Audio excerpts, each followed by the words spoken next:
जैसा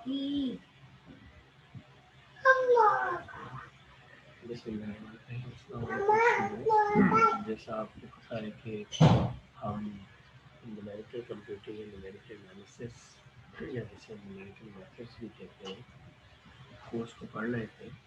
आज हमारा इस सिलसिले का दूसरा लेक्चर रहेगा और ये लेक्चर जो है वो रिकॉर्डेड फॉर्म में आपको भेजा जाएगा ताकि जो इंटरनेट कनेक्टिविटी के इश्यूज आ रहे थे वो ना आए और जो भी बच्चे इस लेक्चर को बार बार सुनना चाहते हैं वो भी सुन सकते हैं। मैं आपके सी आर जो है बॉयज़ में और गर्ल्स में उन दोनों को ये लेक्चर भेज दूँगा और फिर वो इनकी जिम्मेदारी होगी कि ये लेक्चर वो आपको दें और इसी तरीके से फिर बाकी भी लेक्चर आपको आपकी सी आर के जरिए मिल जाएंगे।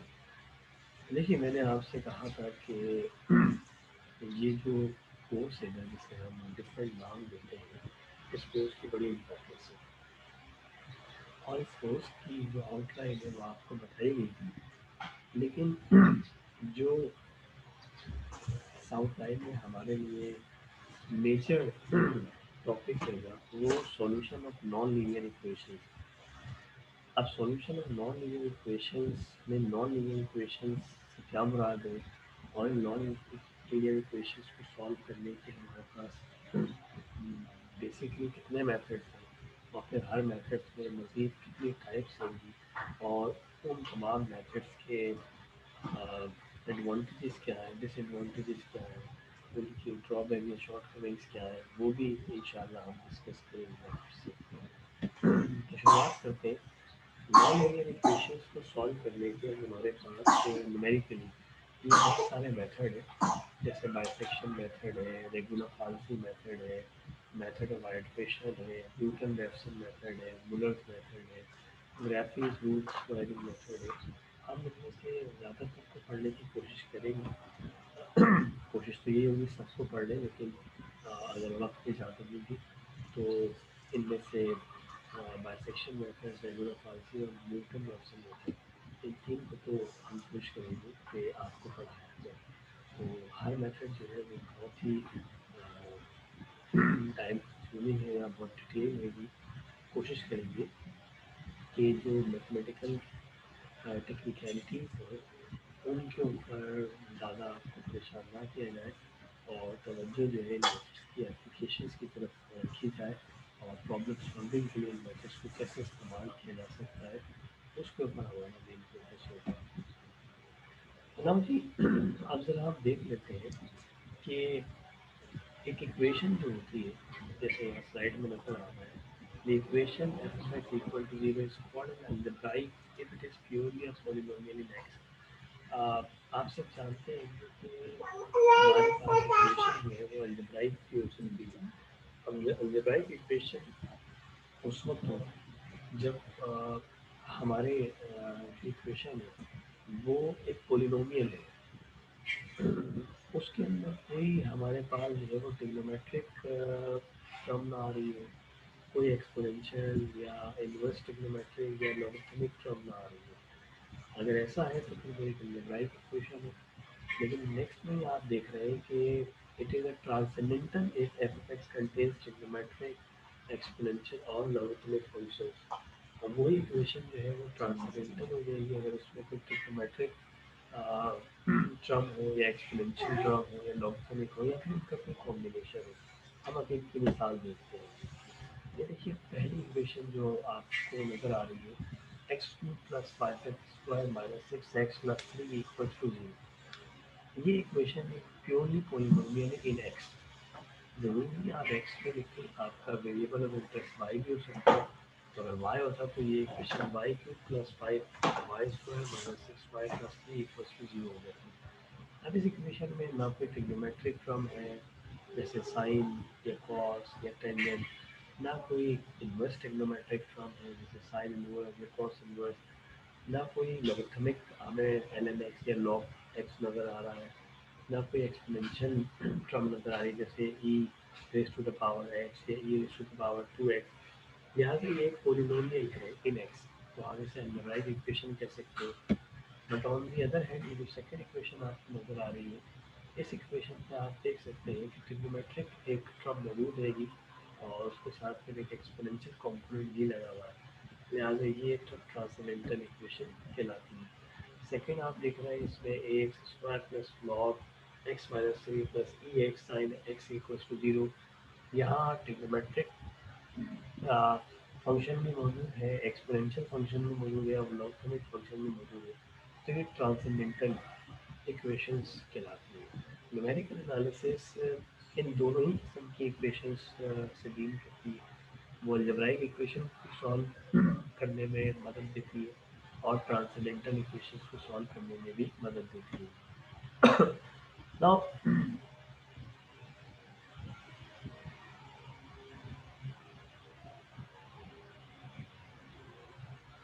to find the solution of an equation f of x equals to 0, we find those values of x for which f of x equal to 0 is satisfied. अब देखिए किसी भी इक्वेशन के सॉल्यूशन को find करने का क्या मतलब है। वापस आप स्लाइड पे पहली इक्वेशन को देखिए x cube plus five x square minus six x plus three. अब अगर कोई कहता है हमसे इसे सॉल्व करो, तो इसे सॉल्व करने का मतलब है इस इक्वेशन में जो हमारे पास अननोन हैंगे यानी जो वेरिएबल हैगा एक्स, इसकी उन वैल्यूज़ को फाइंड आउट करना रहेगा कि जब उन वैल्यूज़ को हम इक्वेशन में रीसब्स्टिट्यूट करवाएं तो ये सेटिस्फाई हो।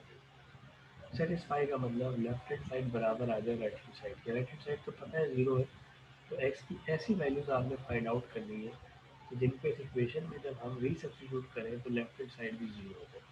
इस प्रोसेस को हम सॉल्यूशन फाइंडिंग कह रहे होते हैं। तो मैं दोबारा पढ़ रहा हूँ। To find the solution of an equation f of x equals to 0, find those values of x for which f of x equals to 0 is satisfied. तो हर वैल्यू ऑफ एक्स में हमारा इंटरेस्ट नहीं होता, सिर्फ वही वैल्यूज ऑफ एक्स हम find out करना चाहते हैं कि जो इस इक्वेशन को सेटिस्फाई करें। अब ऐसी वैल्यूज को हम आंसर्स भी कहते हैं, लेकिन न्यूमेरिकल एनालिसिस के सेंस में रूट्स कहा जाता है। तो such values of x are called the roots of f of x equals to 0। Thus, a is a root of an equation f of x equals to 0 if and only if f of a equal to 0. Again मैं बात करूँगा कि यहाँ a का मतलब कोई value है, शायद वो वैल्यू फॉर एग्जांपल टू। तो अगर इस पहली इक्वेशन में जो अलजेब्राइक है मैं अगर टू एक्स की जगह रखवाता हूँ और ये इक्वेशन वेरीफाई हो जाती सेटिस्फाई हो जाती है, तो जो टू होगा वो इस इक्वेशन का रूट होगा और मैं ये कह सकता हूँ कि f bracket two equal to zero होगा। ठीक है जी।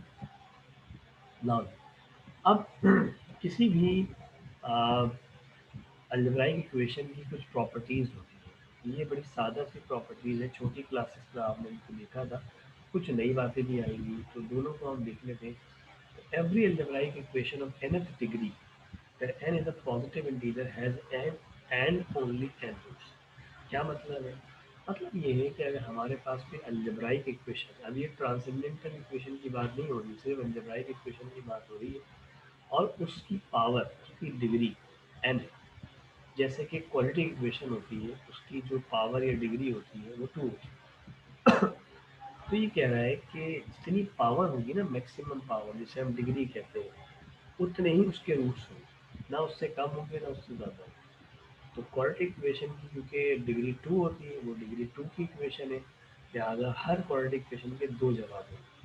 अब चाहे वो दोनों आंसर रियल हो, चाहे वो दोनों आंसर जो है वो रिपीटेड हो, चाहे वो दोनों आंसर कॉम्प्लेक्स हो, लेकिन होंगे दो।